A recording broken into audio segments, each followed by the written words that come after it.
And so Saga, written by Brian K. Vaughan, Fiona Staples, published by Image Comics. The coming out of the birth of that Image revival back in 2012. Can you believe it? 10 years. And That only actually blew my mind. 54 issues. Well, granted. This Wait, has month, it really been 10 years? yeah, Yeah. in March of 2020, of March of 2012. Wow. So pretty much. And it's been 5 years since it was last published because it came out in, or it stopped publication in 2018. That's wild. 2017, years. right? No, sorry. 4 years.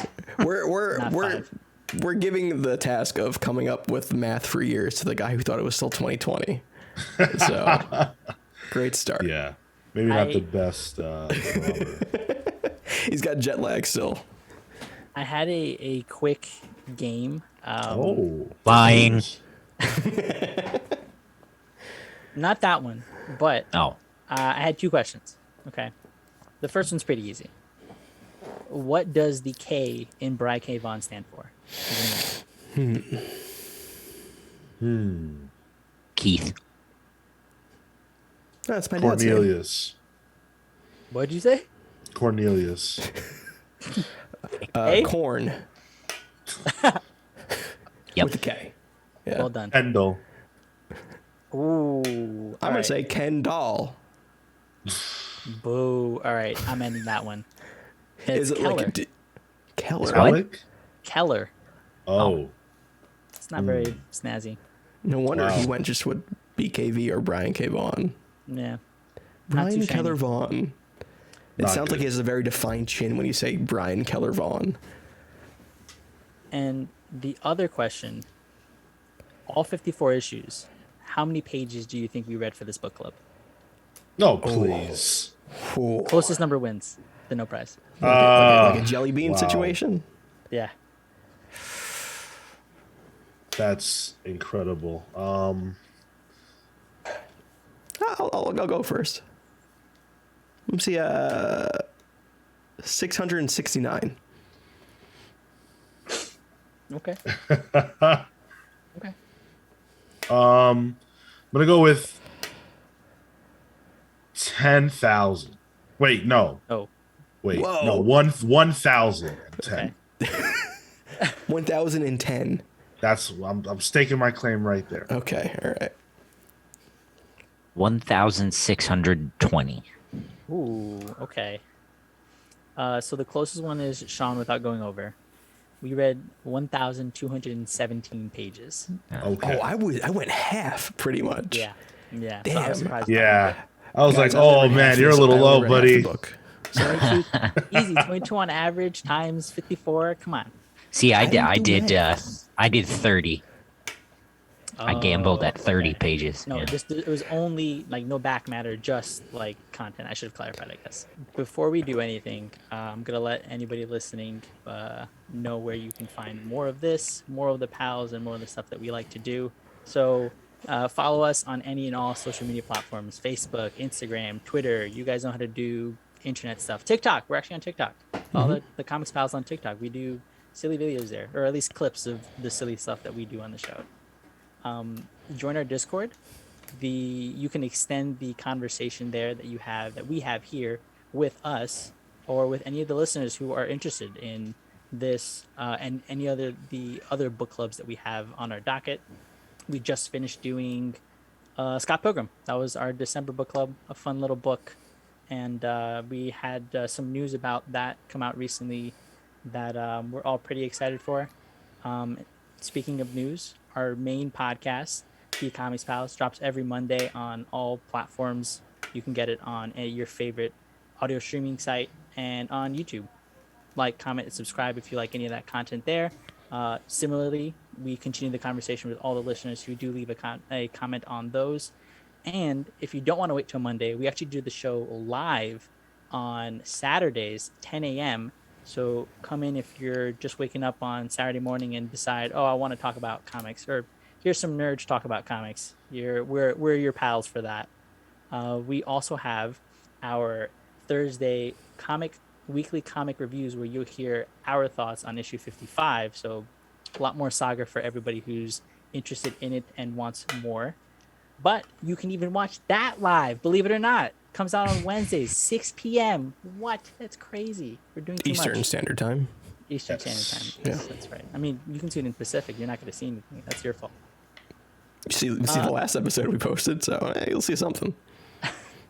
And as always, if you guys have any other comments, shoot us an email, thecomicsfiles@gmail.com. If you want to ask us questions about books to read, things that you're reading, or you just want to talk, if we like it, maybe we'll talk about it.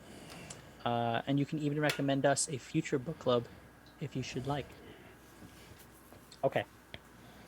Full spoilers, right? We read all 54 issues. We're going to jump right in. And what better way to start a book club about Saga than with the end? Oh my God, can you believe? No. Can I tell a quick anecdote? Sure. So I told my wife that we were doing it and that I never read it. And Hold on.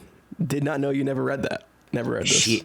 So I said this, and I ordered the this nice new collection that I unwrapped last week, and she said, "Oh, I think they have another kid that dies in book 7 or 8," and I went, Why? I went, "Baby, I haven't read it." And she went, "I don't know why I said that. I don't know why I said that. I don't know why I said that." So, okay, wait, that's actually a great first question. How was your first experience reading that? Because I'm assuming I think everybody else has read parts of it, right? Sean and Tyler? Yeah, absolutely. I read every issue as it came out. Yeah. Okay. So, Kale. Let me start by saying I really enjoyed it. I'm very angry at the fact that it ends the way it does, and now I have to live with this anxiety.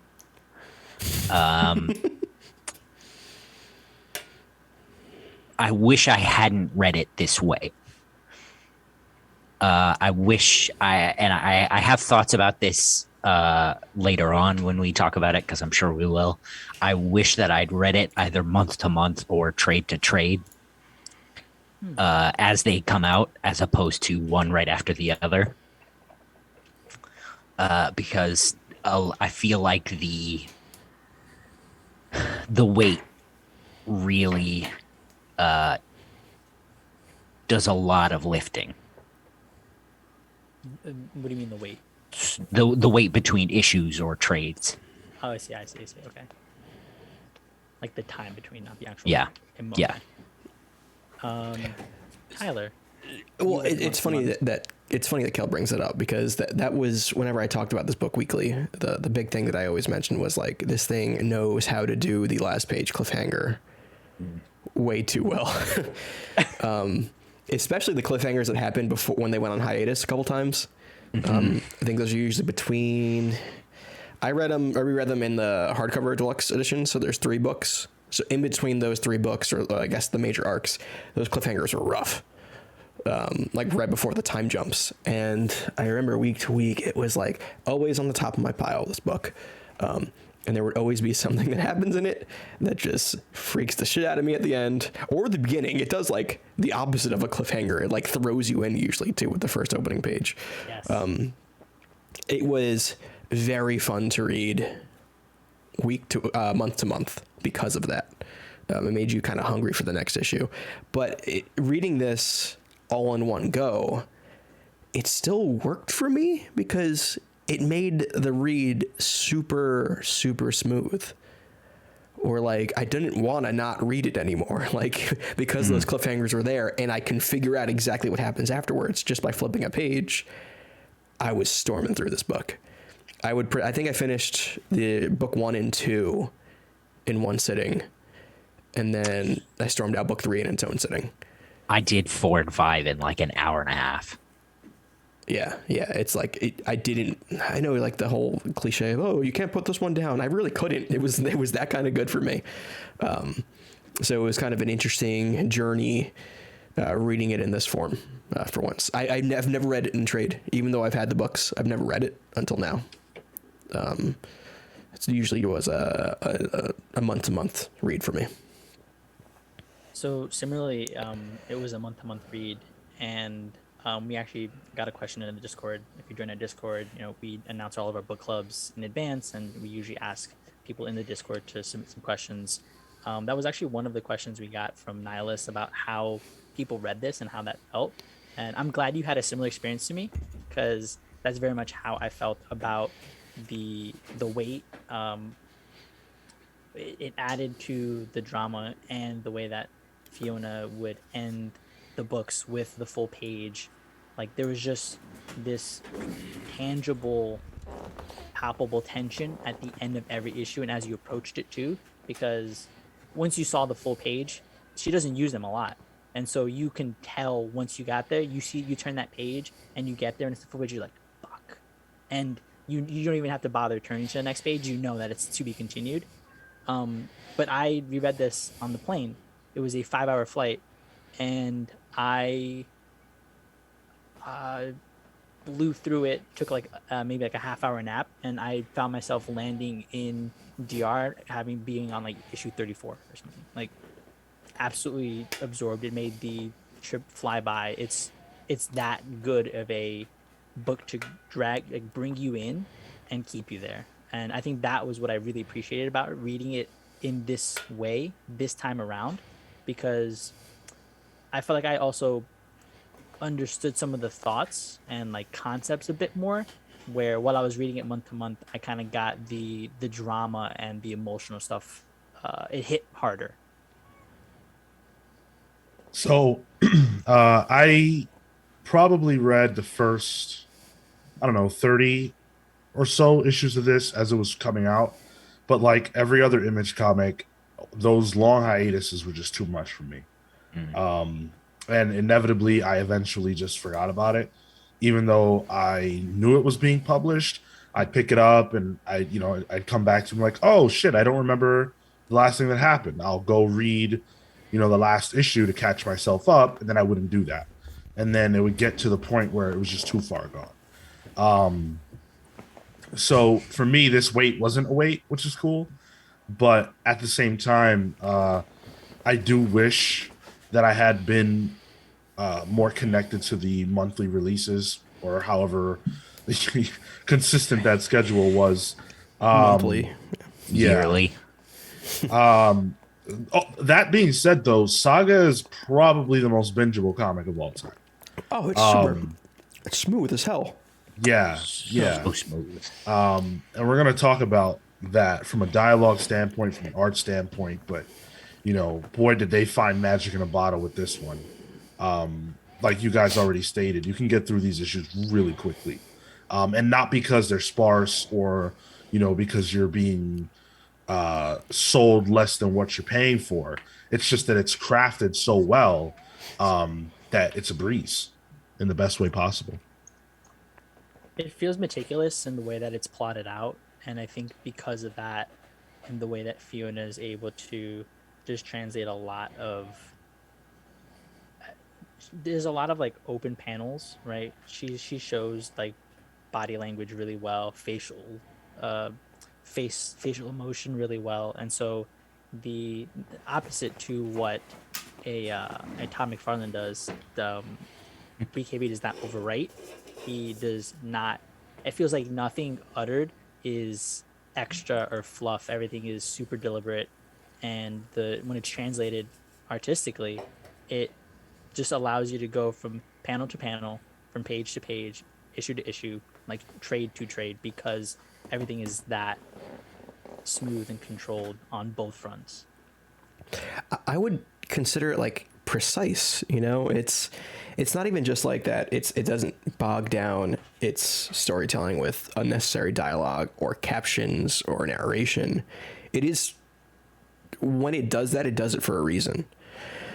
But then also Fiona Staples' art, it's not super showy. It's not overly rendered or detailed. It's also super precise. She shows you what you're supposed to see on the page that'll tell the story. You don't have to worry about, these large landscaping backgrounds, or if you do, it's on purpose, but they're also not, recently we read Robin and Batman by Dustin Nguyen, where like that was very sparse in its backgrounds because that's just kind of the art style that Dustin Nguyen has. But this is much more precise in the way it works, and I enjoyed that about this. I kind of noticed that on this time around. Yeah. One of the things that really helps too is just how widescreen the book is. One of the things about Ultimates that people always talk about is how, the panels are always so wide and, big, and the characters are big. And that's something that this book does really well. The characters are large. Let me just hold up a random, can't hold up that random don't page. do a random page. We did this last time. Doesn't work out. But like, Roulette. just look at these characters, right? Like these panels are big, characters are big. Most of the time you don't get more than like 5 panels per page. And that really helps to keep things trucking. Lots of comic book writers, they fall in love with their words. And I think Brian K. Vaughan is so comfortable as a writer that he understands when to let the artist do the heavy lifting. And that's a talent that only the most seasoned of pros have. And you can do that when you're working with someone as talented as Fiona Staples. You're telling me you didn't want to see a nice Alan Moore homage with a 9-panel grid in this one? Nah. That would have frustrated me, actually. Same. So let's jump into some of the meat of this. I think the premise is at its core pretty simple. It's star-crossed lovers have a daughter who is at the center of the ideological conflict between their two warring families, and their journey is to survive. And throughout the book, I think they do a bit more than that. They end up thriving, and I think the way that BKV guides their narrative through the ups and downs is, for me, emotionally jarring in a couple times, but also it's good storytelling.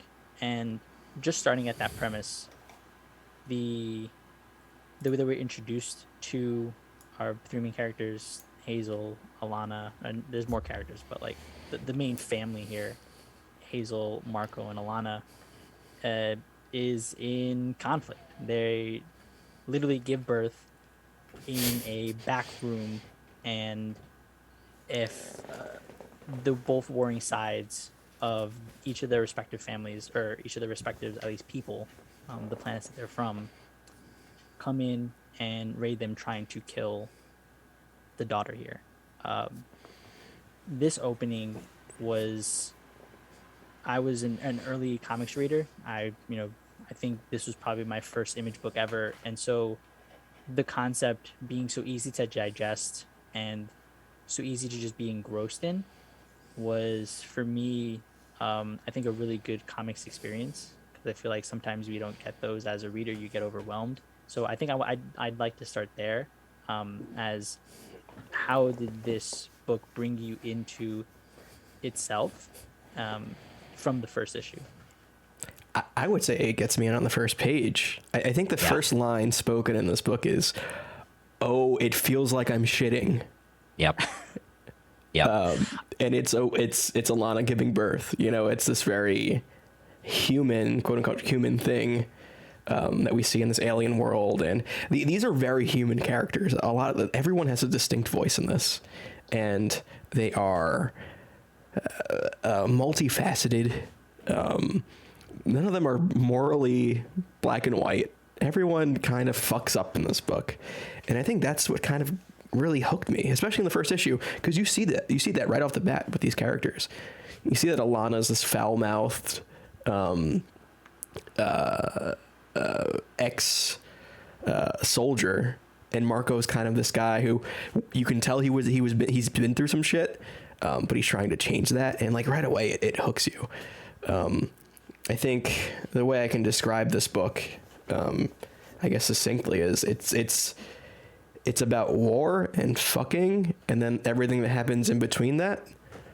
And you get that from issue 1. I remember getting this getting the first issue of this when Image was good at marketing, and being hooked. I'm like, yo, this was like the spark for that initial Image boom. I would guess 10 years ago at this point. It was right around that time where you had these big Image books coming out.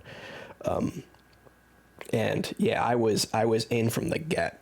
I was like you, Marco. Not like you. I was gonna say like you. I was mostly a superhero comics reader, but in the sense that I didn't really read quote unquote indies.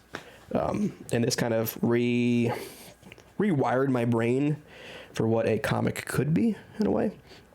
Could be a little crass, could be graphic, could be adult, but also super nerdy and full of sci-fi and weird character design and weird space guns, So yeah, that first issue hooked me immediately, and it hooked me again when I reread it, which was great.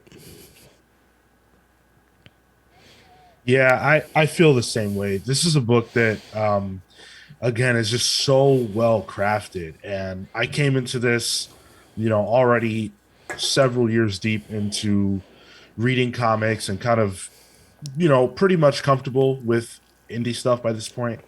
But Saga turned me on my head. Like, it's maybe the most adult comic I've ever read, but it's also the most juvenile comic I've ever read. Because it's not necessarily about like everything it deals with in a way that's like, oh, this feels real to me. And I felt that even more this read around. And yeah, there's a lot of fart jokes and, language that's definitely not like acceptable in most areas, but it's all about the weight. It's all about the weight of things and understanding what it is that you're wrestling with. And this is a book that's never afraid to go there. And when it sees the line, it takes you and throws you over the line and forces you to deal with what's on the other side of that. And that's really fantastic storytelling. And that's what I love about stories that make you think and feel and have to deal with how that feels and doesn't hold back or pull punches. You can tell that from stem to stern, this is Brian K. Vaughan and Fiona Staples. This is what they want. And, I'm here for it. Yeah, very similarly, it was very hard for me to not be absolutely charmed by the first page. I have I one of the big reasons I resisted this book for so long is because in my while I was at school doing my comics degree, someone all they would talk about is Saga. I hated this person. Cool, I'll never read Saga. Fuck this person. So I opened that first page and I went, fuck, I'm gonna love this. Is that why you messaged in the group chat like, I hate you, Marco, for picking this? No, I hate Marco for picking this because of the emotional damage it did to me. So I think what the book also does well is in pretty much any instance, outside of grabbing you, it also manages to introduce its characters and set the stage pretty precisely. So we are introduced to our antagonists from the get-go as well. Prince Robot, the fourth, and the Will. Prince Robot being a ally to the Landfallians, who are the winged, I guess, planet, and then the Will, an assassin who gets hired in order to kill the Hazel, Alana, and Marco. And I felt like in this reread, I hadn't reread the first arc in quite a while, and I remembered while like maybe halfway through, it felt like I don't know, kind of not as tight as I remember some of the later stuff being. And I think one of the things that in an interview Brian K. Vaughan had mentioned was, this first arc was not necessarily meant to be like the expectation wasn't it wasn't to go past this, or at least if it didn't sell, and so he had an out at chapter 6. If the numbers didn't come in, if something didn't go right, he had an out. And so a lot of what happens, I think it's still structured well and flows well. Their trip to escape the planet that they're on, that Hazel was born on, Cleve, to try to find this tree rocket ship in the endless woods at the end of this journey, because they have this map. Like, all that was built up so well. But some of the in-between moments, I think, were pretty quick. And this felt like a good foundation for what came later, but I did feel it to be a bit rockier than some of the later stuff. Can you like speak to specifics, because that's kind of vague, and I want to sink our teeth into the conversation at this point. So for me, it was when the stock almost kills Marco, and the stock being one of the other assassins brought on board in order to kill this family, and they need to go and heal. They need to go and heal him by finding Snow, and at this moment, I felt like it was the action was paced out, sort of back to back, and things were kind of just happening in sequence. It felt like some of these moments were kind of for plot, like, and for the drama, and I think that worked. But the way that they play things later, for example, with the thing that always comes to mind is the moments where Alana got on Fade. Was it Fade Out? Or Fade Away? Fade Away, yeah. Yeah, and she got hooked on that, and that kind of persisted a bit longer throughout that 6-issue arc. That, I think, worked a bit better in terms of building drama and drawing conflict out than some of what felt to me a bit more just kind of manufactured, of they're getting chased, attacked, and kind of beats. It's funny you mentioned that, because I vaguely have a recollection of one of the few criticisms of this book when it was coming out monthly was around that arc, or that time where things plot-wise were not moving, where they were kind of all on that one planet. Alana was working a job, and Marco was having an emotional affair. Like, where, yeah, in trade it reads real well because it's juicy character bits. But I remember people complaining about it when it was out. It's like, oh, what happened to Saga? Why is it slow now? And I think that makes sense at the beginning of it being, scene after scene after scene, because it didn't really have its footing in the zeitgeist, I guess. Where later on they have more wiggle room and comfort to do those longer character builds. But it's funny because I think I remember the exact opposite of people saying, or agreeing with you, but for a different reason. That arc, though, I loved it month to month. I absolutely loved it. Really? Okay. Well, that's exactly your shit. Of course you did. Yeah. Okay. What do you read? Slice of life manga as well? Huh? Yeah, I definitely know what you're talking about, though, Marco, about the stuff seeming to just be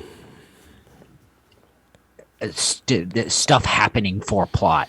Like, one thing that comes to mind for me is when Hazel reveals her wings to her teacher, and her teacher faints and hits her head on a table. I was a bit like, why? It just seemed like an extra level of drama that didn't necessarily need to go anywhere.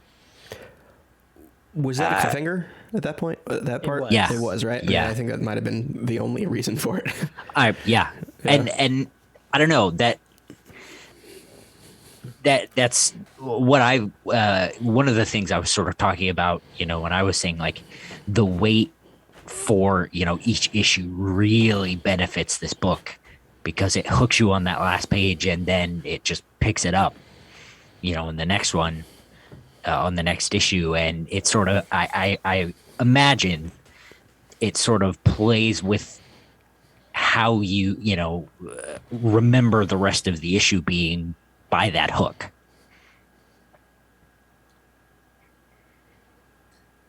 We got a question that I'm reminded of now, just about like what makes a complete comic, and I think that when you apply that to Saga, Saga I think is the best modern example of comics that make you want to come back and buy the next one.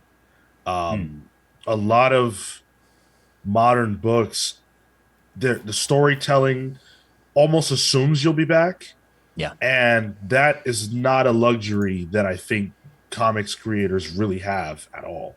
And it's funny because the one of the few books that absolutely doesn't abuse that. Mm, Saga makes it so that every single issue, not that you can have never read an issue of it before and come in and know everything and get everything, but that if you've been keeping up, or if it's a new arc, a lot of times you can find your footing and be satisfied by the end, in the sense that you just got a complete story within that chapter, and now you feel like you need to see what's going to happen next. yeah. And so, to the earlier conversation about that particular arc where things really slow down, that was actually one of the points at which I was like, what's going on? Because we had just come off, I believe, a layover, waiting. And then we get into this arc that feels super slow. Nothing really moves. I was like, I don't know about this. And then I didn't really necessarily love the direction for the characters. It works itself out, and it's a necessary piece of the puzzle. But in the moment, I didn't love that. Um, but even then, the book still has, like, every single issue is the same, in the sense that it has a proper beginning, middle, and end, and it gives you that story. Mm. Whether it's exhilarating or not is up to how you feel about it. But I would say that's the one and only time in my first ever reading, and then now, where I was like, this is a little slow and plotting. It That earns the next issue. Yeah. Yeah, and I think that also came that arc in particular comes right after we get the death of Oswald Heist, the writer. Mm, We get Prince Robot trying to, he gets his mind all messed up after getting smacked with like the Heartbreaker. Like it all comes out of these big action moments and sequences. The Will gets into a coma, and so like that slowing it down. Um, I think also like you can attribute a lot of it from to that, but I don't know. It's specific, but like that arc in particular, love that stuff. I think the action sequences are a bunch of fun, and uh, in both of its elements, I think Brian is comfortable writing both scenarios. He can write the slow issues really well, comfortably to drive the emotion, to drive the high drama, the same way he can drive the action, the heartbeat, uh, the heart pace and like heart beating of the what's gonna happen in the next issue, and he's able to balance all that. The So I mentioned it earlier, but at the very beginning, the uh, the trio is stuck on a planet ravaged by war, and I think one of the biggest things that I realized rereading all of this is how a lot of the concepts and planets and characters that Brian puts into this feel that much more connected by these larger themes that he seems to be talking about. Month to month, I was always floored by that last page, but in this reading, you can really see the way he's trying to talk about things, and the biggest thing has for me was probably the war aspect, horrors, the way certain planets and certain people take advantage in different classes, refugees. There's just like so much pumped into that. One of the big things, uh, specifically within that, is for me Dango, and Dango being a rope, a I guess serf of the robot kingdom who kills Prince Robot's wife, princess, steals the son, and we're we're made to feel like he has a message because he's collateral damage of war and of classism, but his message gets muddied because of what he does in order to try to bring about change. He brings about it in the wrong way, regardless of the situation. And his whole idea is that, you know, if I get the ear of somebody, if I can just talk to this person and deliver this message, I will change the war. And there's a level of naivety to it that I found absolutely fascinating. Yeah, I was all in on Dango. I was like, yeah, man, go for it. That's Dingo was the first moment where the robots felt touchable. You know, when you first meet Okay. Prince Robot and the other robots, you know, to me at first they were very like, okay, these dudes fuck, they are out to get Literally. it. And Dingo comes in and just slaughters. And it was at that moment that, like, you know, even Prince Robot was sort of, I mean, vulnerable, you know, more so than before to me. Yeah, I mean, I hated Dengo, which is definitely what I think I'm supposed to have felt. Whoops. Uh, I felt sorry for him. yeah, I'm sure you did. I didn't feel But sorry for him. I was rooting for him. he he's an asshole, and he killed a mother and stole her baby, and you know threatened several more mothers and babies and women and men and everybody. And you know it's cool because that's an aspect of the story that we needed to see, that the war has consequences for people outside of the specific family that we had been following up until that point, and that it has consequences for people who are not Landfallian or Wreaths. Yeah. Yeah. It's, it, That it, that that it's more wide reaching than the than what we have been shown so far. And so for that reason, he was a good character. Um, but yeah, that was one of the points of the book where I was like, holy shit, where will this book not go? What will they not, you know, sort of put us through and allow to happen? It's just that whole arc is just so crazy. Every turn, you know, even where Hazel gets, you know, taken to that like internment camp school or whatever. It's like, what the hell is going on? Like, are you kidding me? This is something that would almost assuredly not happen in the hands of another creative team.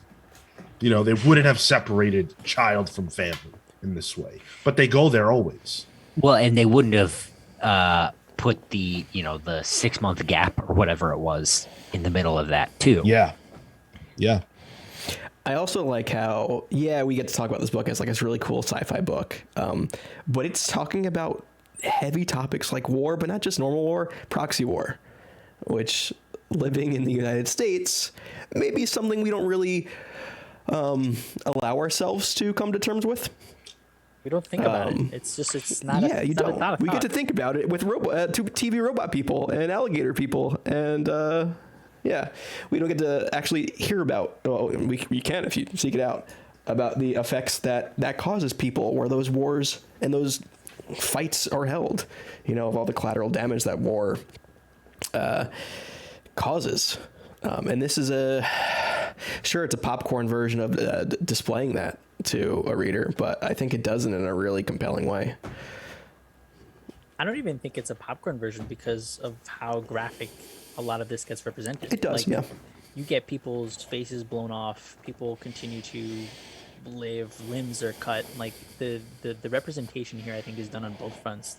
The Fiona carries that because she's able to literally show you something that is supposed to be horrific in the same way that Brian writes something that you're supposed to understand is inherently horrific as well. Yeah. And one of the things too is like there is no right side in the war. The book has never favored one combatant over the other. It's really just about war as this force of nature and what it can do to everyone that's confronted with it. It's not saying Lanfolians are right or Wreath is right. It's just saying war's fucked up, and because that happens, this is how the average Joe handles it.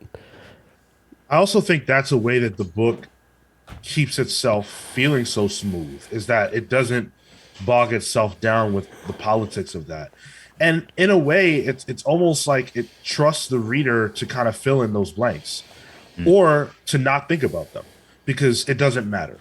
In real life, whatever place you're from, if they're in war, you probably just side with wherever you're from because the propaganda is forcing you to feel that way. And the other side has the same feeling. But if you were able to have a view over top of that and see things objectively, you'd realize that there's not a tremendous difference between this war and the war before and the war that's coming. It's all just one war. And so better to focus on how it's impacting people and, you know, what their lives are like as a result of this. Which, you know, I really love the fact that, you know, Alana and Marco are both veterans of war. Because while the book is not necessarily about war, war is kind of, you know, the table that's set. And so for them to both have intimate experiences with it and great reasons to not only not want to partake, but to run as far away as possible from it before, like, even before they meet each other, you know, it's like, damn, I've lost people to this. I've lost myself to this. I'm a monster that kills people for this. You know, these things that they don't want to be. And then Hazel's like the manifestation of that. Because Hazel's existence is an abomination in this wartime. So this can't be right. If this child that we made from our love is wrong, then all of this can't be right. So it can't exist. And we got to get away from it. I think also the way that it ties into some of the like classism, specifically with Fang, the comet, where it's a space that is specific for resources. It is being the comet is being drained for what it can provide, and rather than it going to the people of Fang, where we end up spending a pretty long arc, it's sent back to those warring planets, to where the actual people who are controlling the machinations of war are impacting your average person, and it almost feels like these people are obligated to suffer because the rich planets want to continue to fight for some ideology rather than come to terms that there's a way forward for peace. I think one of the other things that they mentioned that I thought was interesting was the distinction between both planets. There was a moment where like originally you get context into each of the planets mostly from Marco's backstory. You don't really get to as much, at least in depth, as you do with Alana. You get to see Marco with his mother Clara and his father Bar, and how he sort of has grown up. And there's a moment where the narration of Hazel describes Landfall to be this sort of consumer society. They have malls and they are blissfully unaware, and they have a privilege to volunteer for war but never have to see it. And I think that that's an interesting concept because of how because of to what Tyler said, right? It reflects how we don't have to worry about those kind of things because we don't need to think about it because we're not literally on the battlefields of whatever it needs to be, because we can volunteer if we want to. We have the option to say no where these people don't. And while I do really appreciate that, the one panel later on in the series, I don't remember what volume it's in now. It's all the same to me. But there was an Apple store. Yeah. Yep. Yeah. What's the word? It was Like supposed to be an an Apple store. analogy Yeah. for the Apple Store, yeah. And maybe. Sure, yeah. That took me right out of it. I was like, oh, I hate that. it just it's one of those things that was like like obviously he's saying something and like you're supposed to know what that is, but it was just that took me right out of it. There were a lot of people who complained, and I'm sure they still will, about some of those aspects of the book that draw in things that are too real. If you were reading it month to month, there's an issue where Hazel references fidget spinners, Yeah. and in Yeah. the back matter, Yeah. a lot of people complained about that, and said, like, oh, that's too close to home, or that's ridiculous. Why would she know about that? And I think that at times that doesn't work. And like, does Hazel really need to have a fidget spinner? What is it like? What is the reason to take something from our real life and introduce it into the book in that way? It kind of takes you out of it. I think that's just Brian K. Vaughan's flavor. And he talks about how much he loves being able to kind of do that. And I suppose he meant in more ways than just the fidget spinner. But yeah, I don't think that that's above criticism, but I also don't think it's something that's going away. No. And I don't think it like. Yeah, I don't think it necessarily. At least for me, it didn't impact the reading. Like the content is still there, even if it's a little cheesy. Well, and I think it's not so egregious either that it's like it takes away from the book itself, Sure. right? Like the book is obviously trying to do bigger things, and that's what the book will be remembered by, not, the shitty make believe Apple store in one panel. Except that one comics fan, he's gonna be real mad about it. And I am. The Sean mentioned that Hazel being born in this book is considered a crime, and I thought that interesting because it's brought up a couple times within a couple different contexts. But I guess the first one that comes to mind is would bringing a child into such a situation be a crime rather than the child itself being so? And that's something that I had been sort of racking my brain about. Just how do people exist knowing that their child may very well die a violent death?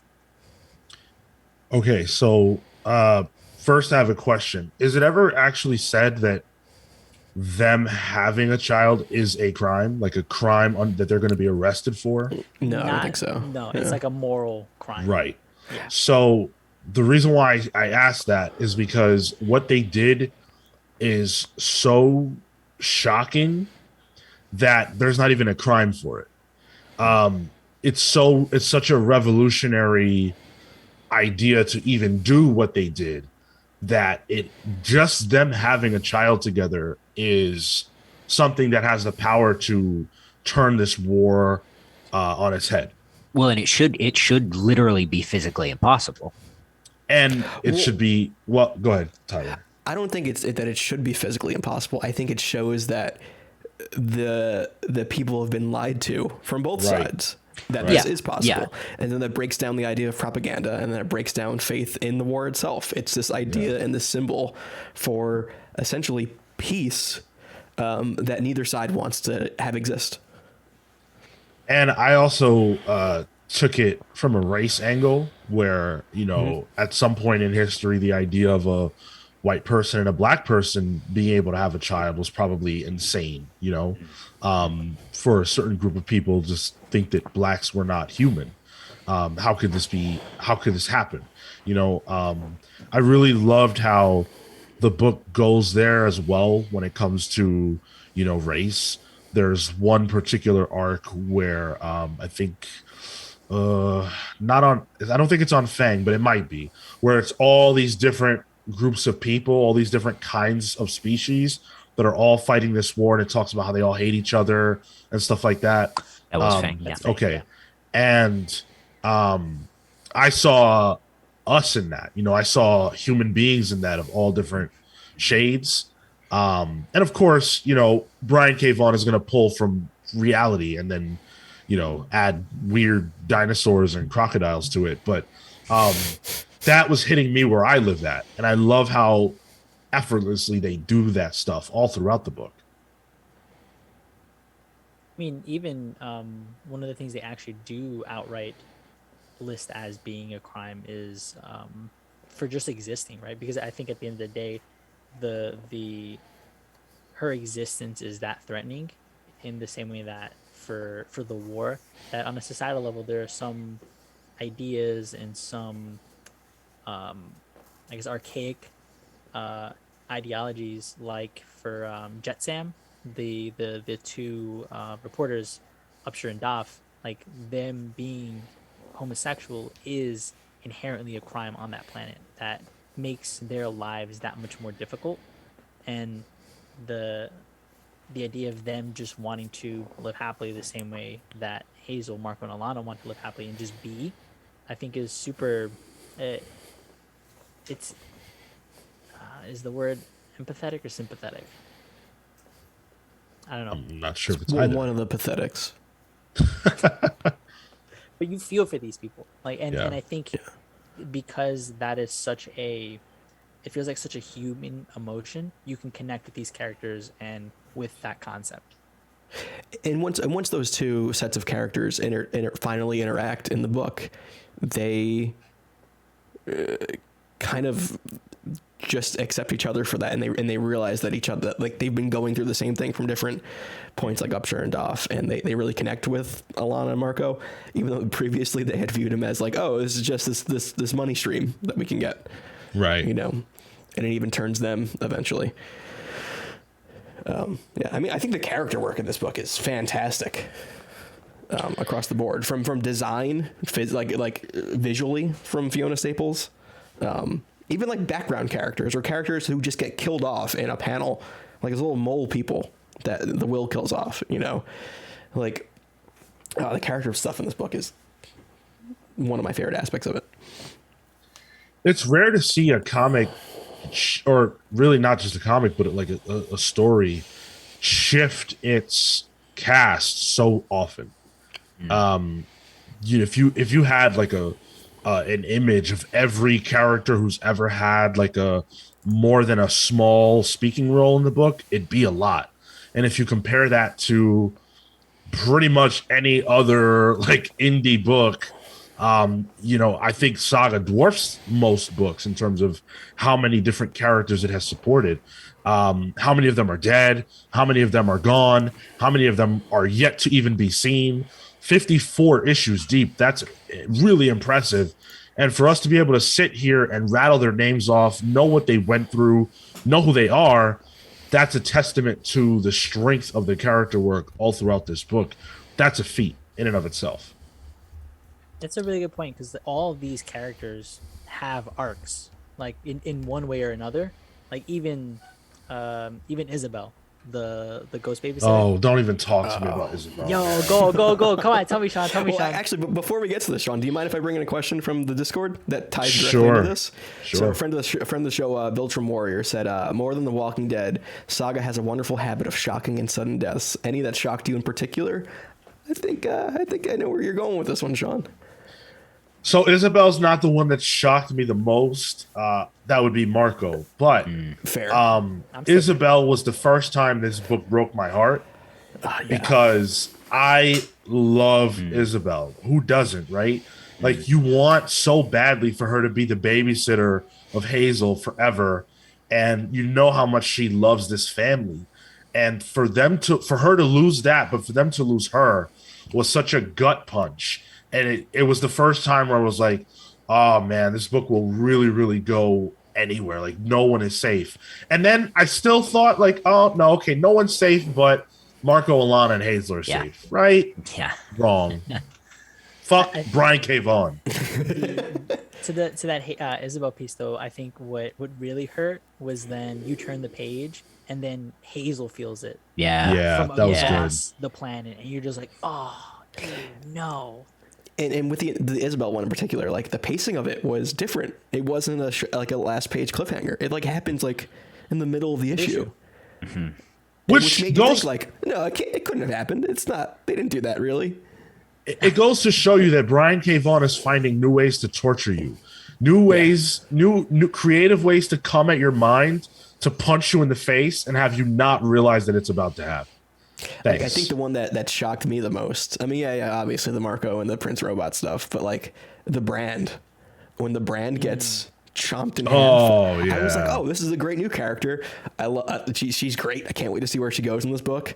And then she's like killed off really, really early. I didn't care about that.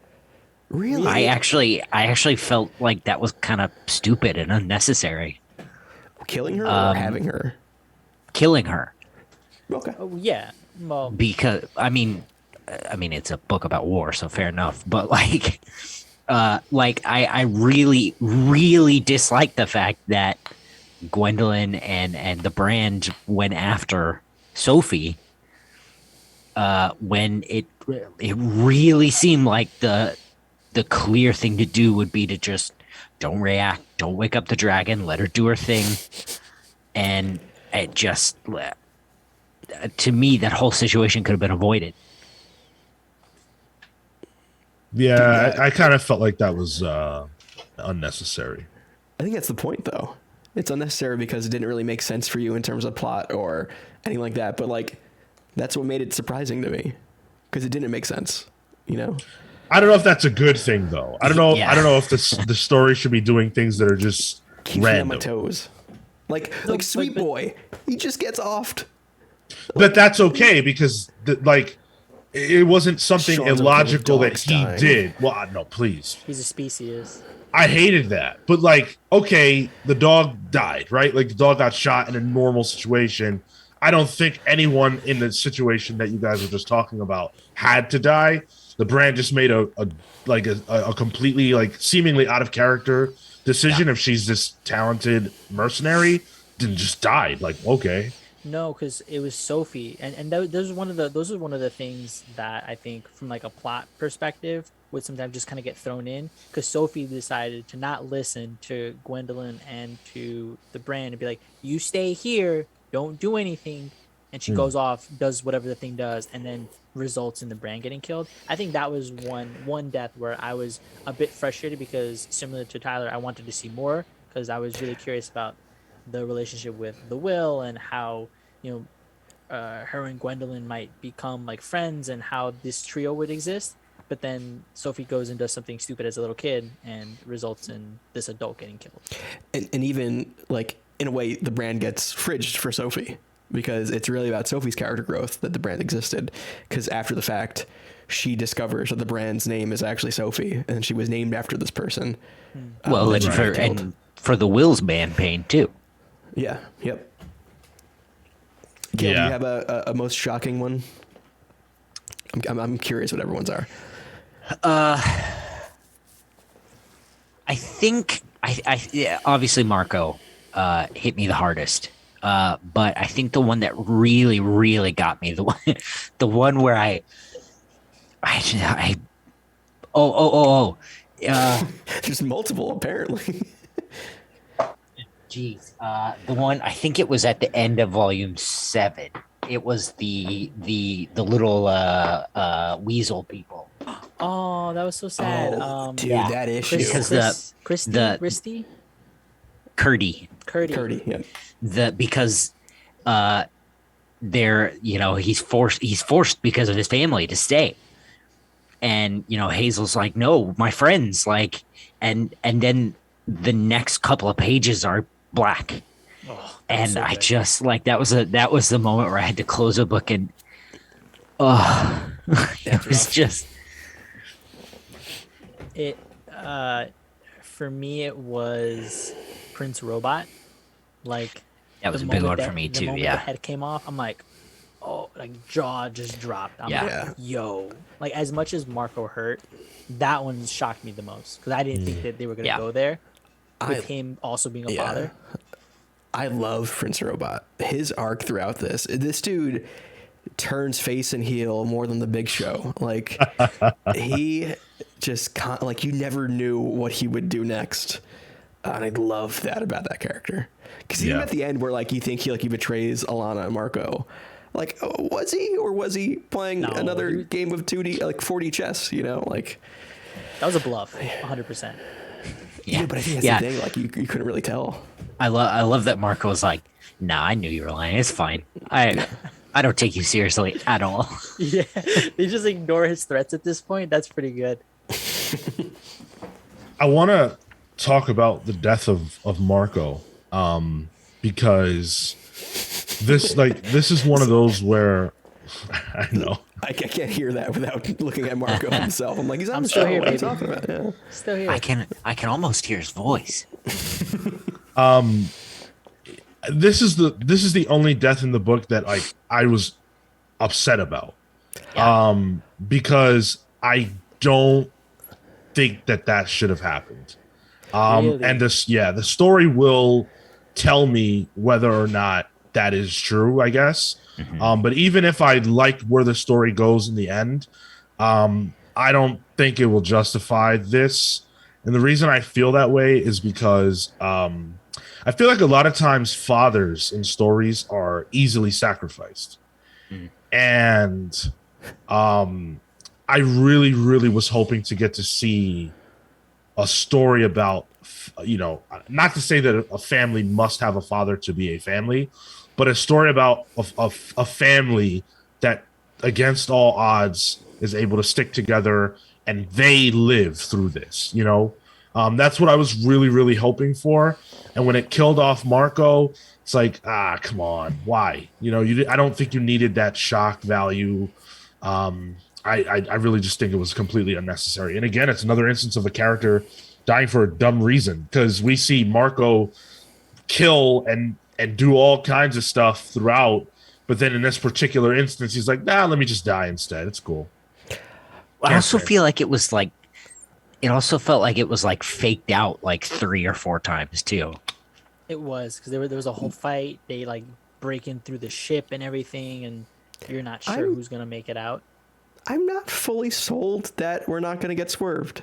I was just gonna say that too. Like, there is a Yeah. chance that he is still alive, and I really hope that's the case. But if that is the case, Brian has sold it very well. I feel like though, when they 5-year have cliffhanger. that imagery, when something goes through a character that way, they pretty much stay dead. Well, you also have the sequence before that where he's remembering like some specific thing about Hazel, like On the pointing something. beach. Yeah, and they're just Yeah. like having a moment, and then she Yeah, they even telegraph says, it. Yeah. she even says like, but thanks to my parents, I at least got to grow old. Not everybody does. That's the Right. page. And then in I loved that the to be continued like was blank right after that. I don't know if anybody had it like in the issue, but he doesn't do like immediately go into the to be continued. There's actually a blank page Right. that says to be continued, no words, and then he gets into the letters page, and I'm like, that was really good too. But he says it. He's like, he's dead. Like, Yeah, that guaranteed. fucker dead. I don't trust him still. It's comics. Yeah, it's comics. It's comics. This race is full. Maybe I'm in denial. I'm probably in denial. I'm probably totally in denial. But I don't know. They do magic and shit. Yeah, I don't. Maybe. Well, they can't bring people back from the dead. Allegedly. They say that If he's too. dead, maybe his organs right. aren't in the same spot. This is an alien race. I watched enough Star Trek to know that, like Worf's got like 2 hearts, right? Like, And everybody knows you can put your heart in your thigh. That's movable Yeah, now. exactly, You know, exactly. you can. So when I the first time I read it, I like dropped the book and I walked away for a bit. And I remember specifically not. I was reading the book with Marina, and um, we And you just hadn't. left her. No. You didn't No, read no. the page. You just you We just hadn't. walked away. We hadn't caught up, right? Because I had gone ahead because like for whatever reason I had gone like past wherever she was. She's only a couple issues behind, but I remember not wanting to read it with her because it, it hurt, right? And like that would have sucked.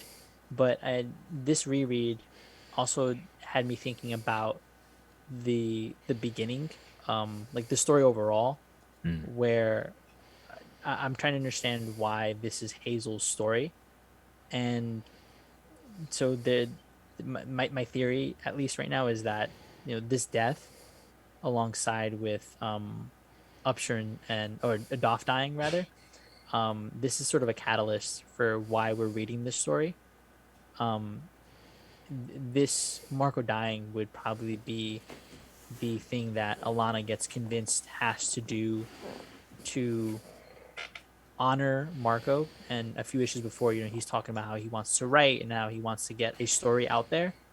And I know it's not like explicitly said at any point, but it feels like this is Hazel telling her story through Upshur and describing, why and her life, right? And this next arc is going to be the us seeing that, like her getting convinced as to why she needs to come out and tell her story and work towards the ideas that Alana and Marco first fell in love for. The shirt was the heist novels, but it was also the idea of finding that peace and finding that creation. And so this is a culmination of taking the bad of the war to create something for positive effect. It's a very, very interesting theory. I hadn't considered that. I kind of just thought Hazel was just, sitting in her chair as an old lady, just having some delusional thoughts about her past before she died or something, in the nursing The home old or whatever. Tom King Supergirl method of storytelling. Yes. Yeah. Wow, spoilers, Tyler. It's not done yet. It's just it feels like I don't know. It feels like this book is always about more than just whatever it is, right? So, Doff dying as well, because I forgot that happens. Just makes like sense that they both want to honor their partner.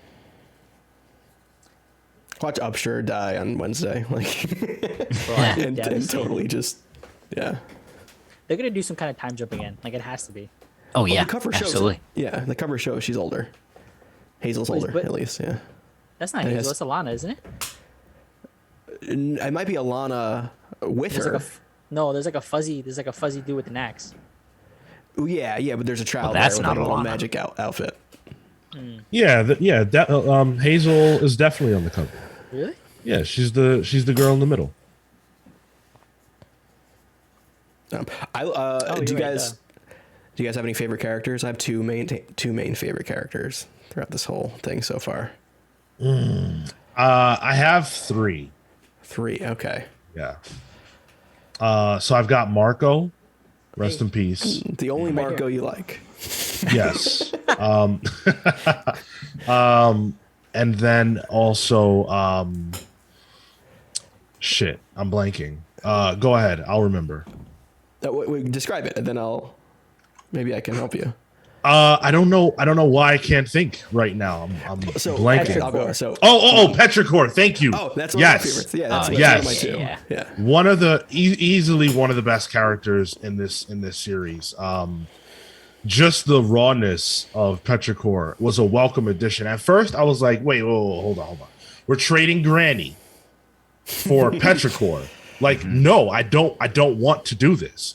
But as the book went on, especially when we found out that Alana was pregnant again, I was like, okay, so maybe there's a need for someone who's willing to get their hands dirty, who can fill in that void, since she's pregnant and Marco's a pacifist. Somebody's got to fuck somebody up.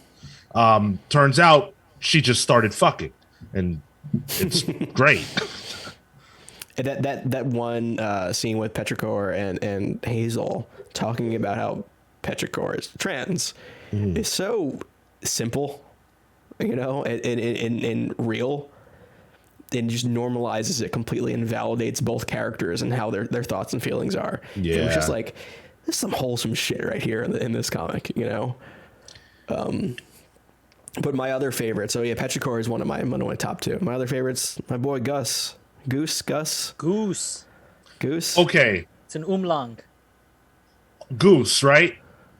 I had in my mind the voice of that character from Thor that speaks in like a low tone from Korg? Yes, I had Taika Korg's Waititi voice in in your my voice? mind I love it. while I was Yeah, reading hell Gus's yeah. dialogue. Or I can Goose. see that. Yeah, I can totally see that, actually. I was getting Maybe more just- Danny DeVito, but I can see that. See, I think I was going for more like a Wallace Shawn, the guy from Princess Bride. Princess Bride, and yes, thank The you. Incredibles. Yeah. yeah, the insurance. He's the insurance boss in The Incredibles. Yeah. Nah, mine was boring. Mine was a Disney side character voice or something. Fucking Olaf. Like a Yeah, like a yeah. LeFou? No, Yeah. Olaf is pretty good. Okay. Same person, Josh Gad. Oh, there you go. This will surprise no one. I liked Bar and Bar's great, yeah. Such bad energy. Oswald Heist. Oswald Like Heist was Bar awesome. and the Smut Rider, yeah. Yeah, but also Prince Robot. I Yeah, really like Prince Robot. he's my boy. Him and Marco. I like the constant tension. You like yourself. You Wow. would. Hey, Like come on, classic you know. Marco move.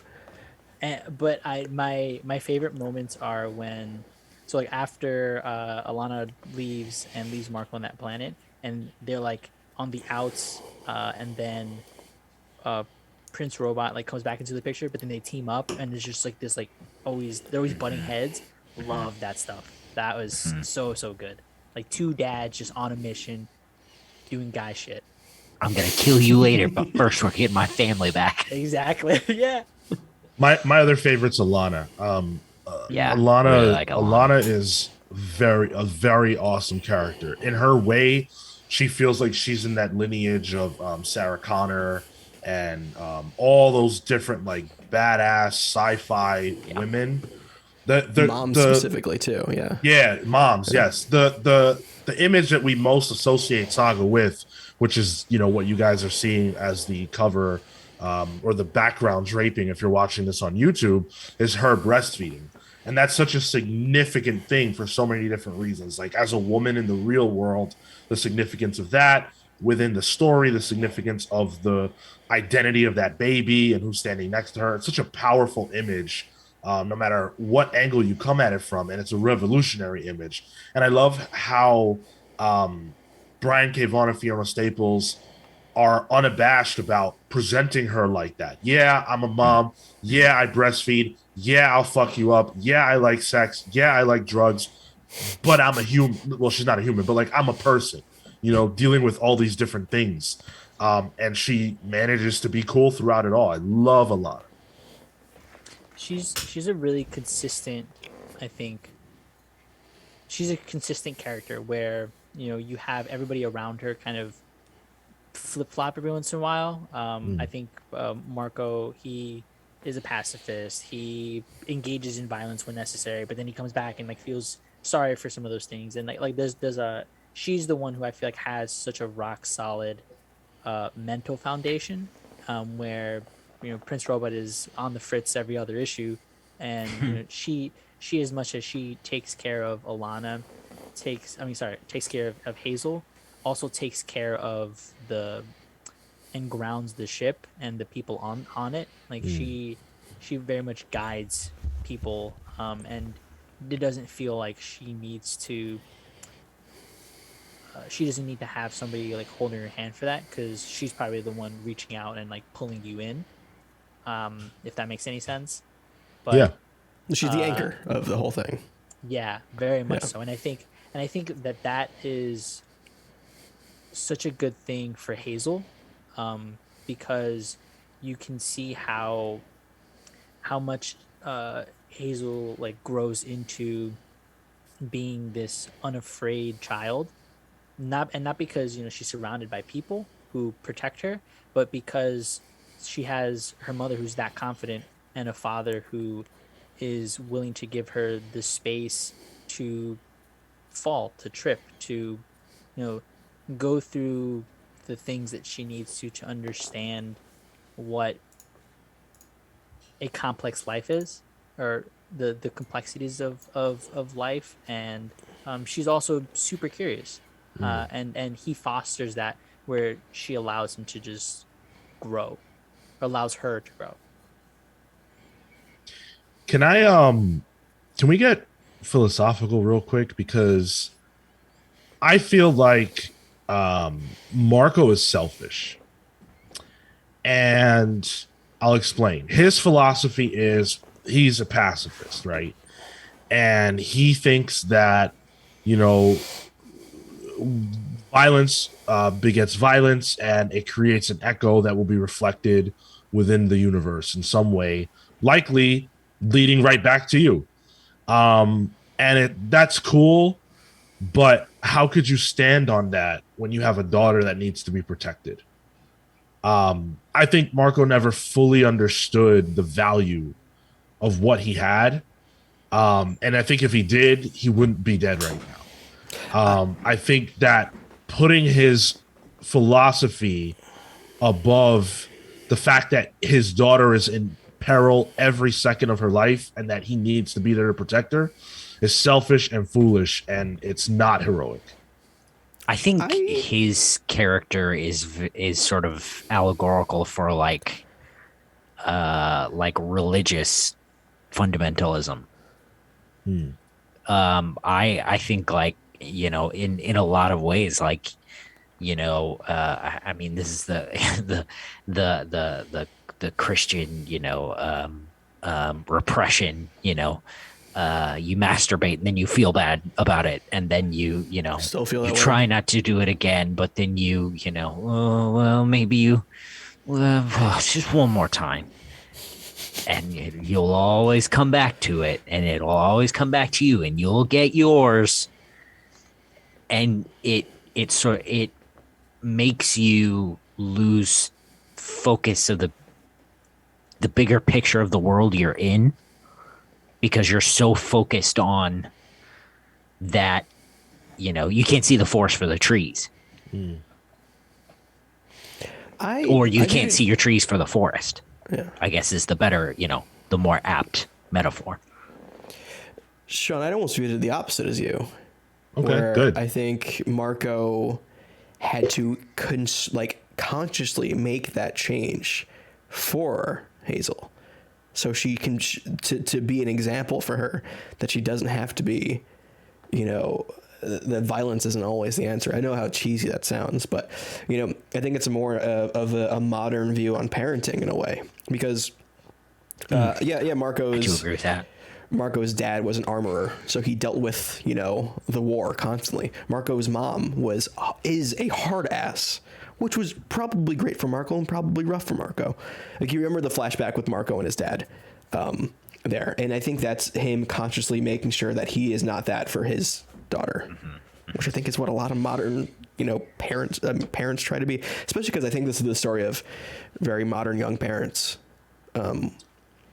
throughout the entirety of this, and him relapsing and becoming violent towards the middle, like the second chapter or the second book, if you're talking about the three main books, is a relapse story, and him trying to gain his footing for his daughter, really, and that's what makes him actually save his daughter, is when he stops that, So I don't think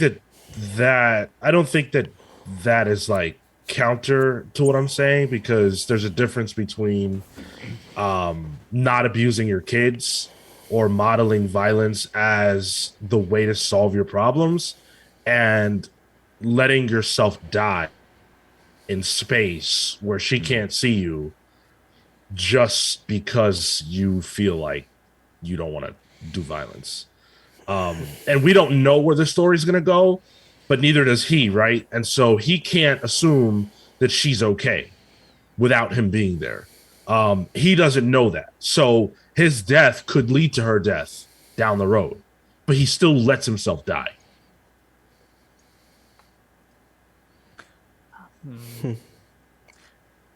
I don't. I don't. What I was going to say is I don't think he lets himself die. I He think, definitely does. I don't think so. I think that he tried a different course of action, especially with the Will, who he came into contact with the Will before this, right? Didn't they have a standoff previously? Yes. So he knows who this guy is, and he's using the same tactics he tried using previously. It's just the Will is a lot more fucked up at this point, which he doesn't know that story. So I think he underestimated the Will, but I don't think he got himself killed. I mean that he literally goes to kill him, turns around, stares outside, and then gets gutted. He could have killed him and saved himself, but he chose not to. So in my book, that's letting yourself get killed. I read it as the Will's sword backfires on him, and he thought, "Oh, well, that was the blow," you know? No, it's his hand. Yeah, because it It's his forms fucked up into hand. his hand. Yeah. That the sword, I guess, breaks into his hand in a way. Yeah. No, that's the will driving it through it. Yeah. I saw that. Yeah. Yeah. I don't think it's selfish, because I don't think it's selfish to have an ideology. I think that if, like, regardless of the consequences of it, I don't think it's selfish to believe in something, and it even if it leads to, in this case, it leads to his death, but similarly, it also leads to his daughter growing up without having to see him get violent and kill. And I think that can traumatize as much as, because we see that, you know, his own parents paint a picture in his mind, and that's how he thinks of them. In the flashbacks, we see the way that their actions have imprinted on him. And I think when he says violence begets violence, or some way it reaches out to something, there was the one good point that somebody made, was like, well, you could have killed them, the one guard, and they would have never known where you guys were, right? And so your family would have never been chased. I think that's a good point. But I think that doesn't require somebody to have to break their system of belief, because it would benefit them in a way that they don't know. He's dead though, so it can't benefit him.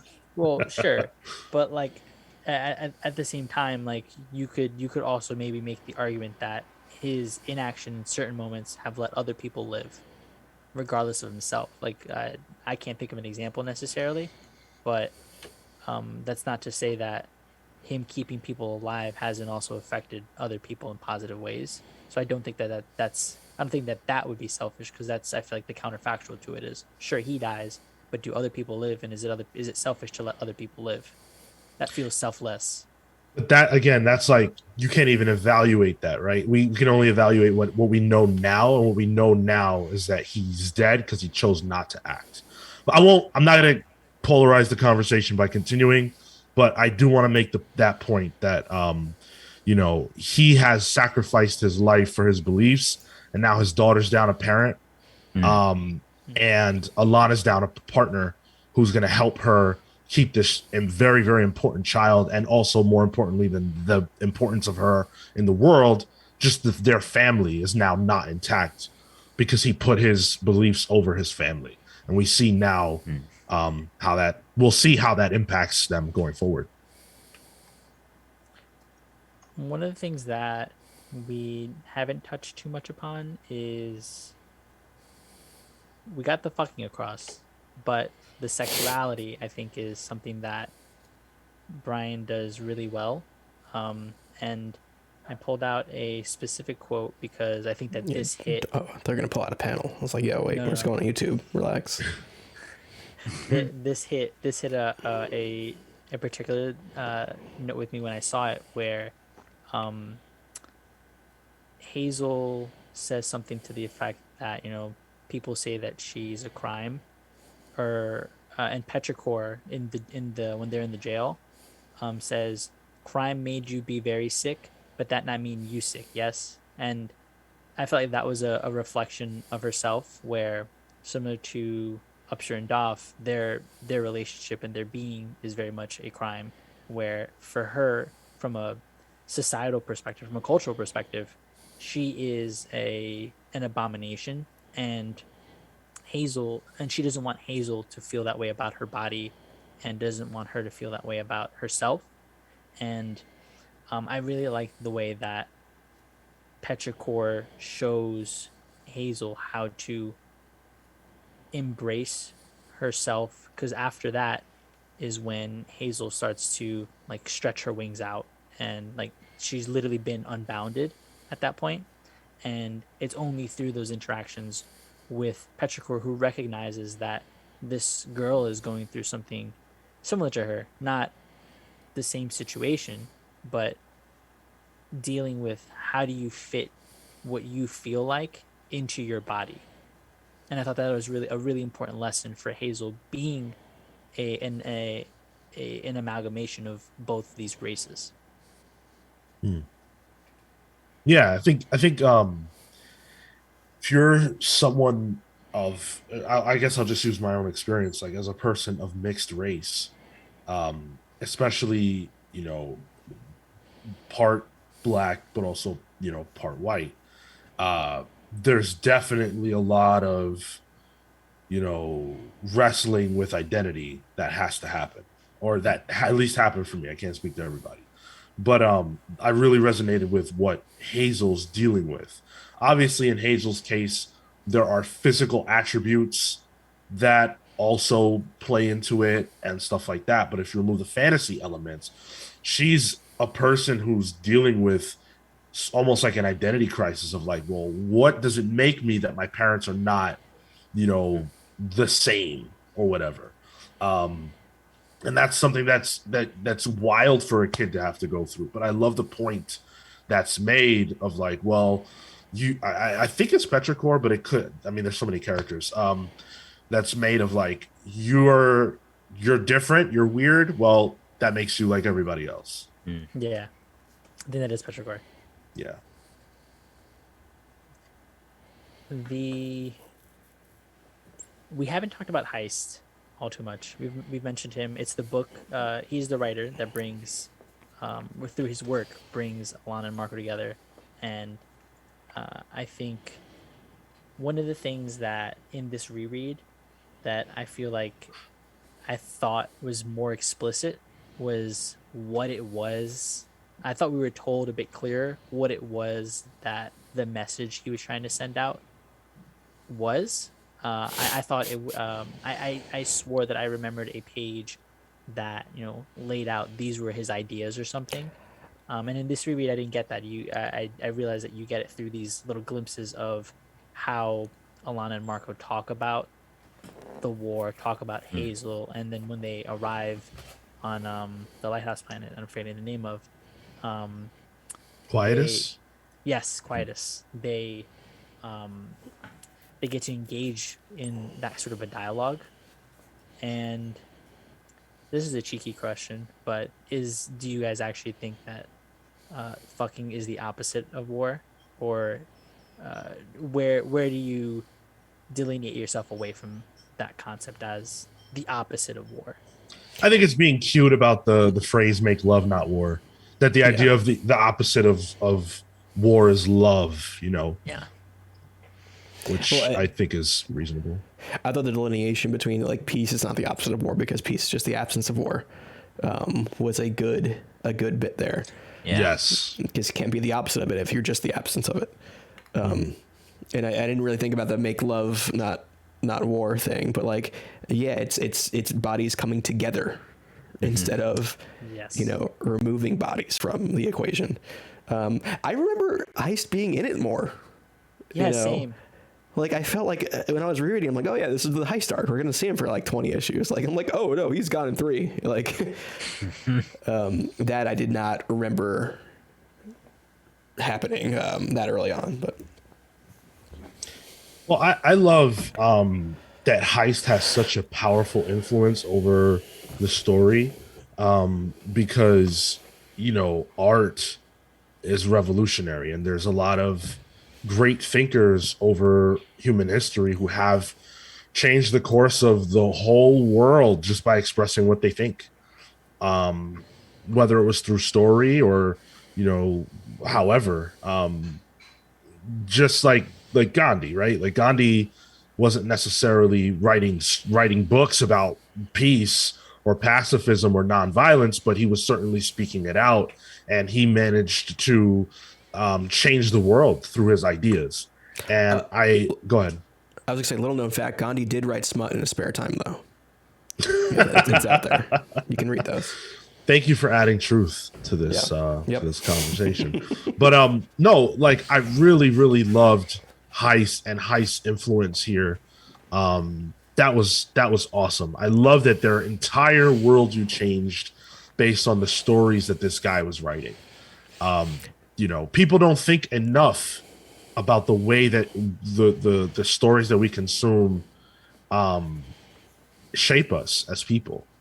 And I really love that this story told that or talked about that. And it also kind of cheekily validates smut as being a form of art, where I feel like that usually gets, I guess, second. Like it doesn't get the respect it really deserves as art. It's just like, oh, it's just a piece of shit that doesn't really matter. But it wasn't even like smut. It was like, it was boring smut. Like, yeah, it was like cheesy romance stuff. Yeah, but I think the point Tyler's making is that we often look down on women who read romance novels. I don't, not just women read them, but like that's a woman-dominated market, and we shit on it all the time. And here, Alana's obsession with these novels that most people, even in universe, disregard as shit, is actually the thing that unites her and Marco together, or not the thing, but like one of the things. Even Prince Robot at the end, you see him reading this. The mom was reading this the entire time. Like everyone was like, oh, I kind of get it, And the mom was gonna start a revolution in the prison, by reading that stuff. And if if that wasn't the intention, I bet it's coming.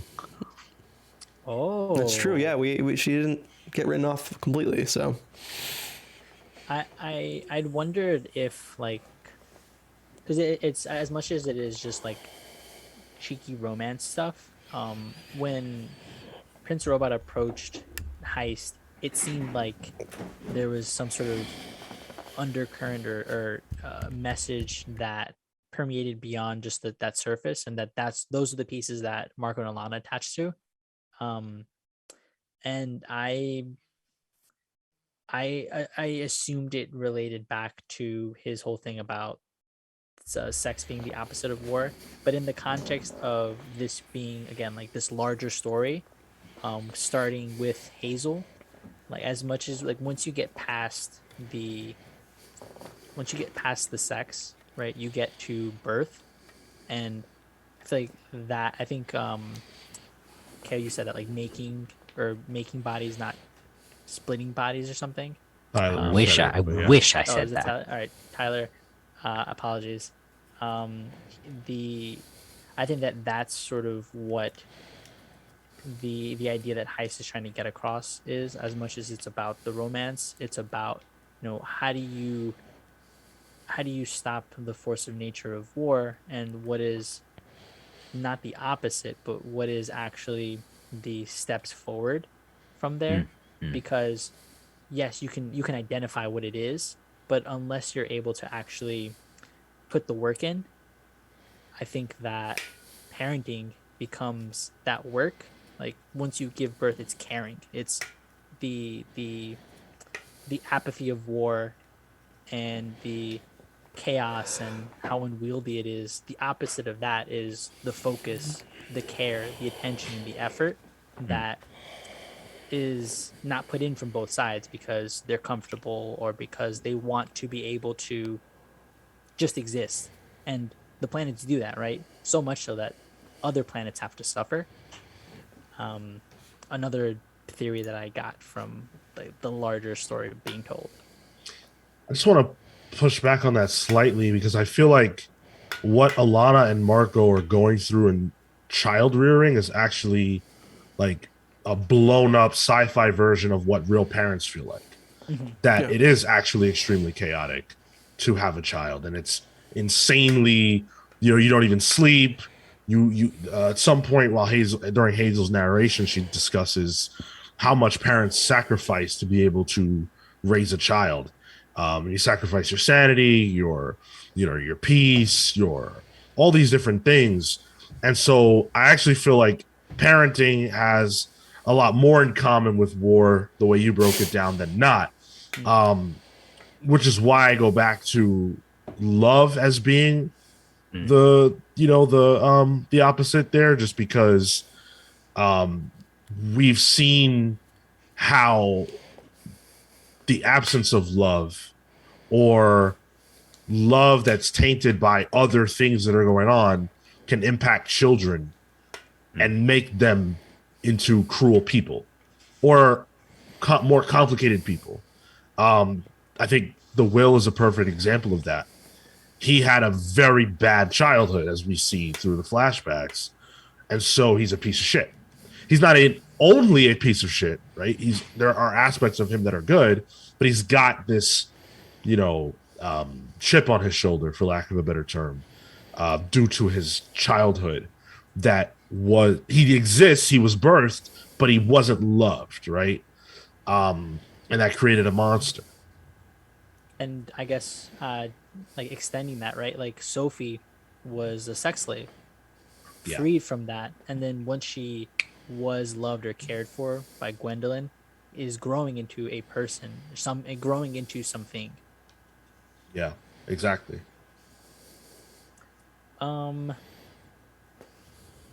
So I thought it curious when we got to the open circuit, and it was all superhero shit. Or Did it take you out of it?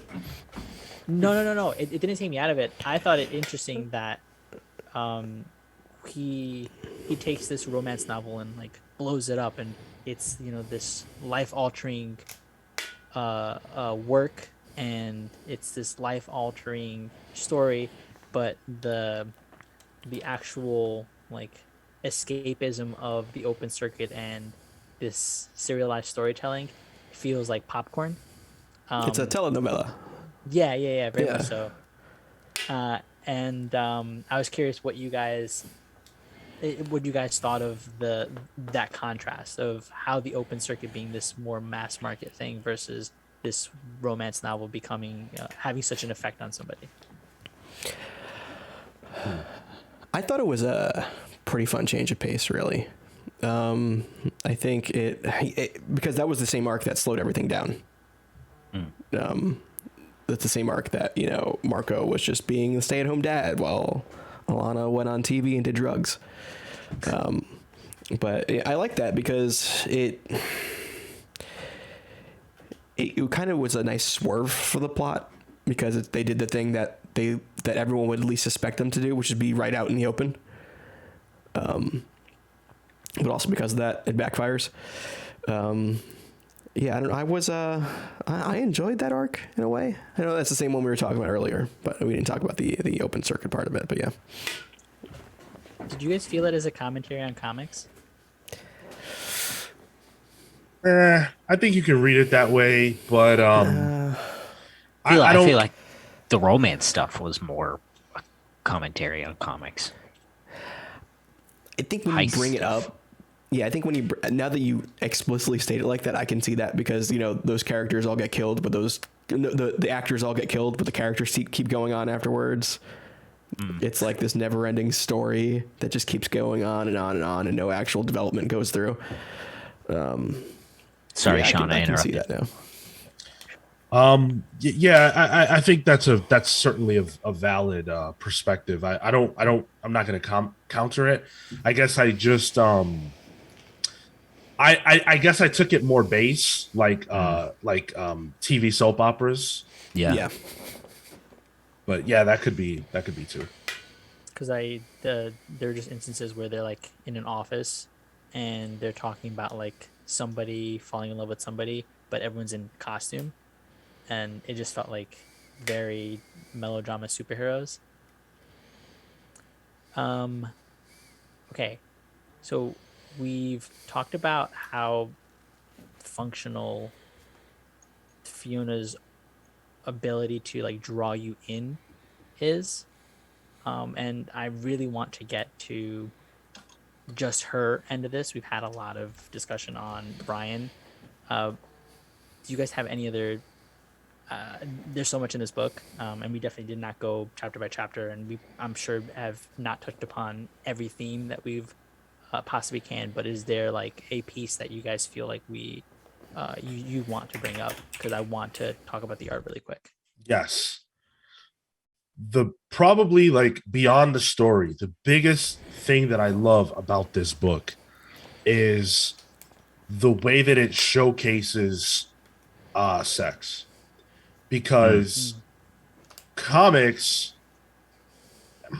I'm probably not the best person to speak on this because I cut my teeth on superhero comics, and even now that I read more, non Big Two stuff than ever, still a lot of my comics diet is superhero comics. Comics don't have that much sex in them, and at least in my experience, and this book does. And I love the fact that it showcases not just sex, but sex that's not necessarily pretty or pornographic. It's not showing you that so you can, get your rocks off. It's showing you that because it's a part of the experience of these people. It's trying to make a point. It also shows sex in ways that are not like linear sex. Like a lot of times, Alana is men are going down on her, and that's like you might see sex, but you don't see that much anywhere outside of porn, right? Especially not from Batman. And it's weird how like this book could be about war and graphic, it could have graphic violence, it could be about the raising of a child, but I'm sure there have been a lot of people who have come to this book and turned away from it because of the graphic sex, and it's weird that would bother people. But I love the fact that they showcase that so often, that they're comfortable with it. It helps to make you comfortable with it. And it's like, why shouldn't we be? If we're comfortable with these dudes getting their heads chopped off and people getting bitten in half by dragons, like, why can't they show real sex between people? I think that's brilliant. And I really appreciate them for that. And also how colorful the book is. Very colorful. So, What? Sorry, Cal, quickly on that, actually, there's in 2013 there was a piece of this, one of the issues, issue 12, was actually censored on Comixology because of the terms and services from Apple, and or at least their interpretation of it, because it depicted oral sex between two men in like two panels. And so, to your point, right, it permeated beyond just that, and a day later reversed and all this stuff. But there was definitely a what was quoted to be, quote, anti-family, sexually explicit, and unsuitable for an age group. Anti-family, yeah. Okay. By the company whose CEO is gay. I mean, I used to work for Apple, so I can't really, maybe I can't speak on it, but it's fine. It's fine. No, I agree with Sean on this too. I mean, Sean, check out Sunstone if you want some, if you want a book that's just really only sex. But I did like the carnal nature of it, because war is carnal and so is fucking, and it really hits that home. Yeah, it takes not just the sex, but like, there's shit, there's blood, there's piss, there's Sometimes saliva, there's time. yeah, like it's all there. And like, we see a birthing scene. we see two birthing scenes, one full fucking on, like you know, it's a matter of life. Yeah. And I think that's one thing this book does incredibly well is it not only you know, makes the characters people, but it puts you in the reality of, you know, what their functions are. You know, these people do the same things you do. You know, Yeah. I learned more about sex from this book than I did in my entire Catholic school upbringing. So I bet. preach. To your point, Kale, I think as much as it is a part of life, like to not to not put a dressing on it. This is also the creation of life. Like your point on like yes, we see a birthing scene, but like the first issue we also see the actual inception, and um those are all just steps in the process of existence. And so um yeah, I think the depictions are just what they need to be. It's real. It's just at the end of the day, I think it's just a necessity, because how are you going to tell a story with real characters if they don't? Yeah. If you're about to close, I did have like one or two more things I wanted to quickly address. Yeah, shoot. So one of them is that there's some language in the book that is all but like disallowed from you know, stories these days, or just from our lexicon of language, right? Like in the book they use the word fag. In the book they use the word retard. And you know, we have done book clubs about like Invincible, for example, and Scott Pilgrim. Scott We talked Pilgrim, about thank it. you, Yeah. yes, where these some amount of those words were used. And you know, I was always the one to say, like, you know, definitely they were a product of their time, and they're representing a specific time where that was more acceptable. And I'm sure that both writers probably have regrets about what they put in the book. But this is a modern comic, and certainly those are words that were not comfy when this book's publication. Um, and so I just wanted to talk about that real quick because I actually didn't mind it. And obviously, you know, it's easy for me to say that, but I will explain what I mean. What I mean is that I believe that Brian K. Vaughan is using those words, understanding the weight of them. I think that in the Yeah. other two instances, there's a level of unconsciousness that makes them feel bad. Whereas here, it's not a book full of like white dudes talking about the young girls they're banging who are using these words. It's a you know, a rainbow, if you will, of different characters coming at the world from different experiences, and these are real words that they use because they also are dealing with all this other crazy stuff.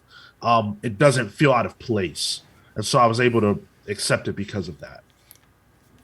Well, it's also, I think, in the context of the different like worlds, specifically with Upshur and Doff, right? Like that's meant to insinuate and meant to hurt at their expense.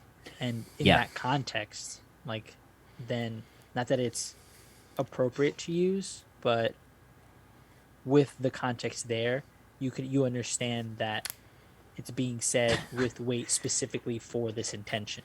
Yeah. You understand that the person using it is a piece of shit. Yeah. Right, and there has to be space for characters to, you know, do and say things we don't like. Yeah. Yeah. I mean, yeah, this entire book is full of characters like that. And then the last thing that I wanted to quickly bring up was just how crazy Brian K. Vaughan allows the story to be, as far as like Alana and Marco's different adventures.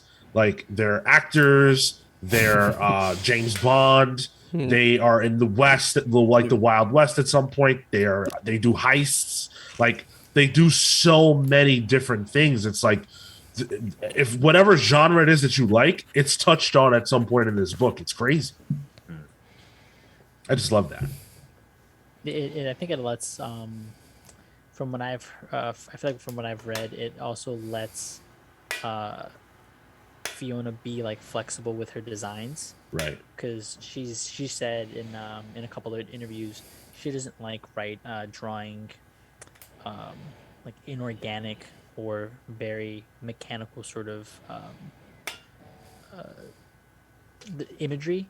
And so for her to be able to test out different styles on different people and to be able to draw in different ways, Mm. it all, I think that's like how rock solid this team is like, hey, I'm thinking about doing this, Western arc, right?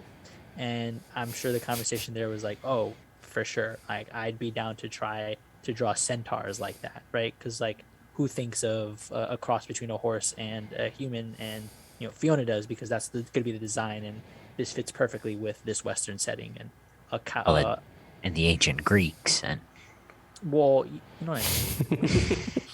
Come on, a sheriff owl, that's cute. Oh, the sheriff of Abortion Town? Hey man, this is the best sheriff I've seen. How crazy was it, by the way, and likely deliberate, that it was the black dude who was like all for lynching? Oh, hey, that's you. I'm not. I didn't even catch that. hey, yeah, Sean, that's you. It's not me. But I guess I would be the one to notice that. But yeah, Yeah. it's something that I caught. All right. On that note, And that was just a dude too. He wasn't even like a horse. That was Yeah. just a dude. And also, was that their son? So the mix, Yes. the amalgam of a normal person and a centaur is a centaur with the horse head still on a separate part of the body. Like that guy had two heads. Never mind. Yeah. I don't No, know. you're what right. was The skull the head. centaur parts of things. It was like it's like a Grim Reaper skeleton, like a horse skeleton or something. Yeah. I don't know. Fiona Staples does some wild ass shit with her character designs, and I love it. Love Even it. like Can't wait. Same issue. The werewolf with all the like the litter boobs out. Like Oh yeah. litter oh, boobs. That's a splash page. And boy, did she take advantage of those splash pages. Actually, one of the things that I was gonna bring up, she rarely uses double page spreads. Yeah. I counted, there are 6 in total. Boy, are they used effectively. Yes, the big screen king robot, Yep. The big um, old baby. the big baby. There's a battle sequence, and I'm forgetting some of the other ones, but literally 6 in the entire 54 issues. It's like one a book. If we're going by trade. No, there's 7 trades. It's even less. Okay. Nope. Like 9 trades. Oh, okay. Amazing. I'm curious what you guys talk about her style. I actually posted a question on Reddit, asking like how people are excited, because I'm a dork, right? And everybody had wonderful things to say, and this one person was like, "Yeah, Fiona, her art, take it or leave it." Just forward me. I mean, Yo, that's that just... person got flamed, didn't they? Downvotes. Did they really? I don't know. I have Oh, to check. they should. That I as much as Surely. this book is not what it is without Brian K. Vaughan, it's not what it is without Fiona Staples. Yeah. Brian K. Vaughan point a lot, but like you don't even need to hear why he says that to know that. You just have to like be an active, engaged, reader of the book to know that. It's very clear. That's silly. Her style is really simplistic, like thin lines, flat colors, and if you're going to do a shadow, it's just a darker version of that color, and used minimally, with, I think Tyler mentioned, really open backgrounds. And because of how easy it is to seemingly draw that, I also imagine that it's, let me not say it's easy, but like because of how there's only a few structures there, it feels like she can output really quickly, which I think benefits the monthly format. Yeah, Yeah, I completely agree. And it's, you say simple, and I know what you mean when you say that, but I want to make sure that people know that, like, it's simple, but it's gorgeous, it's beautiful in its simplicity. And this is one of the best looking books on the stands at any given time. Mm-hmm. Yep. Consistent Eisner win, I feel like. Yeah, we could do a whole book club just about the art and like what's in it. How from a design standpoint this book is revolutionary, the colors that the main characters are wearing often, like, I don't know, there's just so much to it from a visual standpoint. And I think the efficacy of it is comes from how she's able to translate the scripts. The one thing I did want to bring up that she's mentioned is the organic angle of things. All of the ships are trees, a jellyfish, like a crab. There's this not this hesitancy to not use technology. Even Prince Robot, right? He is he looks fluid. He's not this hard just TV box set, and I think that makes that makes her that much more unique of an artist because of how she's able to capture the seemingly inorganic things and find ways to make them organic. Agreed. Yeah, man. I mean, last question. This is coming from the Discord. We've touched upon a few, but this is it's a quick fun one. This is from Kefis, and he asks specifically, given the trend of mining any profitable popular IP, why do you think we've never even heard of adaptation possibilities here, given that other, quote, impossible to adapt works like Dune, Foundation, and Watchmen have? And let's ignore the fact that BKV and Fiona are probably blocking it. I don't think you can ignore that fact. I think that fact is the reason. Yeah. I don't think that anyone would want to leave this on the table. They pick up any. I don't want to say, like, I don't want to be discreditive of anyone, but like, they pick up a lot of concepts that have sold less books than Saga, been less influential than Saga, and these books are getting movie deals. So Saga would absolutely be at the top of any studio's list. 100%. Yeah. Yeah, I feel like too the way it jumps around in time and setting, I think would be a tough thing to translate in the amount of time you have to spend on one place before you jump to the next one, and then the way there's always a cliffhanger. I think it would be tough to translate the way things happen in any other medium. Yeah. 100%. He said it himself. He wanted to create a comic that was hard to be anything else but a comic, and I think he's successful at that. If they ever get the opportunity to, man, would I love to see this as a series. Let's hope it gets better treatment than why did, because that was disappointing. All right, y'all.